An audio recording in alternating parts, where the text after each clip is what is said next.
Hello नमस्ते। IAS toss में आपका स्वागत है। मैं इस एडिशन में बात करता हूँ मैरिटल रेप की, जिसको हिंदी में कहते हैं वैवाहिक बलात्कार। ठीक है। ये आइटम बहुत बार सुना होगा आपने, न्यूज में आजकल बहुत छप रहा है, इसके ऊपर डिबेट भी है। वैवाहिक बलात्कार, देखो, कोई भी सोसाइटी, जो भी पेट्रियार्कल सोसाइटी है, मतलब जहाँ मेल का डोमिनेंस रहता है, उस सोसाइटी के अंदर यही माना जाता है कि औरत के सारे डिसीजंस के ऊपर आदमी का अधिकार होता है। मेल डोमिनेंट थिंकिंग होती है। उनका ये भी मानना है कि औरत सबसेर्वेंट रहेगी आदमी के। ये सिर्फ मानना ही नहीं होता, ये जाने अनजाने में ये पूरी सोसाइटी के बिहेवियर का एक हिस्सा बन जाता है। और जहां औरत को एक्सपेक्ट किया जाता है कि वो हर चीज में सेक्रीफाइस करे और हर चीज में आदमी का कहना माने। ठीक है, ये सारी चीजें हैं।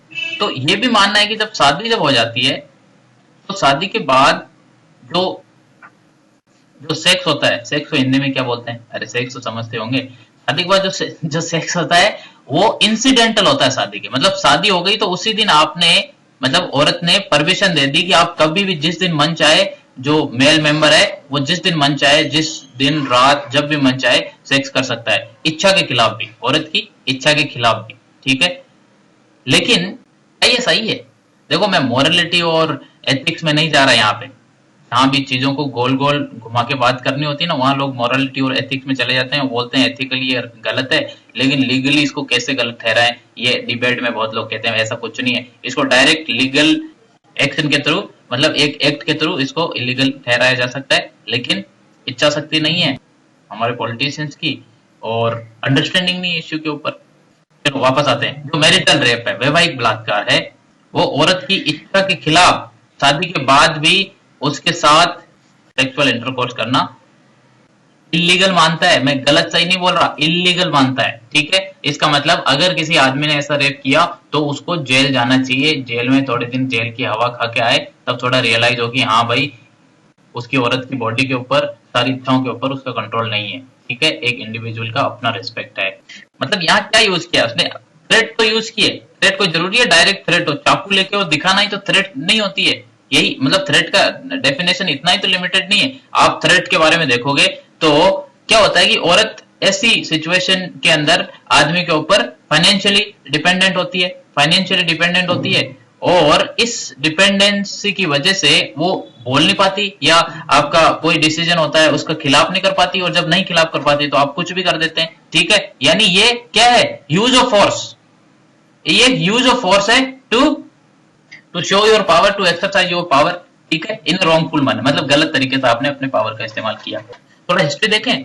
सबसे पहले आप सोच भी नहीं सकते कि कितना पहले मैरिटल रेप पे कानून बन गया था। सोवियत रशिया का नाम सुना है? सोवियत रशिया ने 1922 में ही कानून बना दिया था मैरिटल रेप से रिलेटेड, वैवाहिक बलात्कार से। वहां वैवाहिक बलात्कार 1922। आज हम 100 साल होने वाले हैं, मतलब 93 साल हो गए, भारत में आज भी ये केस नहीं है। ठीक है, हमने वहां की इकोनॉमिक्स अपना ली, वहां की जो सोशल रिफॉर्म्स के जो एजेंडा है वो उनका नाम तक नहीं लिया। तो मैं कह रहा हूं 1922 में वैवाहिक जो बलात्कार है उसको सोवियत रशिया ने, रूस जिसको हम जानते हैं, उसने इलीगल बना दिया था। क्यों बना दिया था इलीगल? क्योंकि कम्युनिस्ट सरकार थी, 1917 का रिवॉल्यूशन पता होगा आपको, और उसके बाद वहां की जो वर्कफोर्स थी, मतलब कामगाजी लोग, वर्कफोर्स, उस वर्कफोर्स में औरतों की संख्या बहुत ज्यादा बढ़ी। औरतों की संख्या बढ़ी तो वहां पे औरतों के ऊपर वायलेंस भी बढ़ा। तो सिर्फ यहाँ वैवाहिक जो बलात्कार है वही नहीं, अपने बॉस, किसी बॉस के अंडर में कोई औरत काम कर रही है और बॉस ने गलत कुछ कर दिया, फिर मैंने गलत कहा, इलीगल कुछ किया, मतलब अपने पावर का यूज करके उससे सेक्सुअल ग्रेटिफिकेशन का डिमांड या सेक्स किया बिना कंसेंट के, मतलब ये एक ऑफेंस था। ठीक है, उसके बाद आप देखोगे जब सोवियत रशिया में हुआ तो आसपास की कंट्रीज, आपने देखा होगा सोवियत रशिया के आसपास की कंट्रीज, वहां पे भी ये इलीगल हो गया। वेस्ट जिसको हम जानते हैं, वेस्ट मतलब वेस्टर्न यूरोप और अमेरिका को हम जानते हैं, यहाँ क्या सीन है? यहाँ भी पहले यही थिंकिंग थी कि जो सेक्स होता है मेल और फीमेल के बीच शादी के बाद, वो तो नेचुरल कॉन्सिक्वेंस होता है मैरिज का, ऐसा मानना था। लेकिन टाइम के साथ जब फेमिनिस्ट मूवमेंट आगे बढ़ी, मूवमेंट आगे बढ़ी, तो इससे एक इंडिविजुअल लिबर्टी का कंसेप्ट, औरत की इंडिविजुअल लिबर्टी का थोड़ा रेस्पेक्ट करना पड़ा, और आपने देखा होगा कि यहाँ पर भी लॉ बने। अभी एक एक यूनाइटेड नेशंस की रिपोर्ट छपी थी। वो रिपोर्ट कहती है कि 52 कंट्रीज ऐसी है दुनिया के अंदर, 52 कंट्रीज जहां पे इस तरह का जो जो मैरिटल रेप है, जो वैवाहिक बलात्कार है, विवाह के बाद विवाह में जो बलात्कार है, उसके ऊपर कानून बने हुए हैं, ठीक है। और भारत उसमें से 100% नहीं है। क्यों नहीं है भारत उसमें? नहीं है, बहुत सारे कारण है, ठीक है। एक कारण है कि हमारी पार्लियामेंट बहुत लेट एक्शन लेती है ना। हमें लगता है मिसयूज हो गया तो क्या होगा, फिर हमें लगता है भारत में कि जो फैमिली इंस्टीट्यूशन ऑफ मैरिज है ना, मतलब शादी का जो शादी संस्था, इसको कहीं खतरा ना पैदा हो जाए। और ये शादी और परिवार, ये दो ही तो ऐसे इंस्टीट्यूशन है जो औरत का सबसे ज्यादा अत्याचार करते हैं।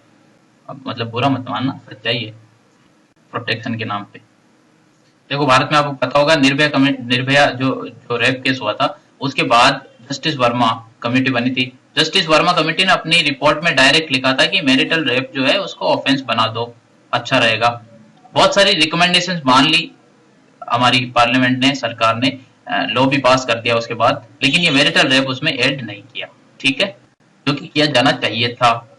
और एक और चीज, बहुत सारी स्टडीज से पता लगा है कि स्टडीज फाइंडिंग्स जो होती है, साइंटिफिक कंक्लूजन, कि जो मैरिटल रेप होता है ना, वो उतना ही ट्रॉमेटिक, उतना ही भयावह होता है, उतना ही ट्रॉमेटिक और भयावह रहता है जितना कि मतलब कोई दूसरा रेप होता है, ठीक है, कोई डिफरेंस नहीं है। इसलिए इम्पैक्ट की बात करोगे आप तो इम्पैक्ट उतना ही रहता है। ये मैरिटल रेप कुछ नहीं है, एक तरह का बहुत भयंकर तरीके का एक डोमेस्टिक वायलेंस है, और मेल का फीमेल के ऊपर डोमिनेंस जारी रखने का एक अपने आप में तरीका है, ठीक है।